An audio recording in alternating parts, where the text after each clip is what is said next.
देखियो मिथिला ततेक राति में झाँट बिहारि आयल जे सबटा आम झड़ि गेल और हम चटनी लेल फेर आइ हम आम सोहि रहल छी। तो देखियो हम सब केना केना के सीखै छलियै ये जे डंटी टूटबाक नहीं चाही। तो बहुत खुशी लागे छलै हमरा सबके जहन ई सीखै छलियै तऽ टूटि जाइ छलैया तो फिर दोसर में फिर तेसर में आजमाबै छलियै ये। तऽ बहुत बिहारि झाँट राति में आयल। हम बारिश भेल अहाँ तरफ भेल कि नहीं भेल बतायब अहाँ सब। लेकिन देखियो हम एक दिन देखनैहो छलहुँ हन जे हे कोइली हमर मिलन के बियाह केम्हर जकरा से जे लगेने रहे छलियै हम सब। और ई सोहै में एकटा खोइचा देखियो देख सकै छी अहाँ सब जे पूरा आम के एकटा खोइचा निकाल के एकटा अलगे खुशी होइ छलैया। तो ई नवका जनरेशन के लेल हम देखेलहुँ।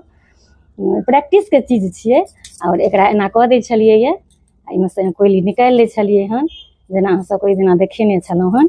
आ कहै छलियै जे जिनकर मिलन संगी जे लगेने रहै छलियै जे हे कोइली मिलन के बियाह केम्हर तऽ जेम्हर उड़ि के चलि जाइ छलै उम्हर जे गाम रहै छलै ओहि दिशा तऽ कहै छलियै तेम्हर। तऽ बहुत एकटा हमरा सबके बचपन के याद छै। हमर इएह प्रयास अछि जे हमरा सब संगे जे भेल छै से अहाँ सबके देखाबी। जे ई नहीं देखने छथिन खास कऽ जे देखने छथिन हुनका अपन बचपन याद आबि जेतै।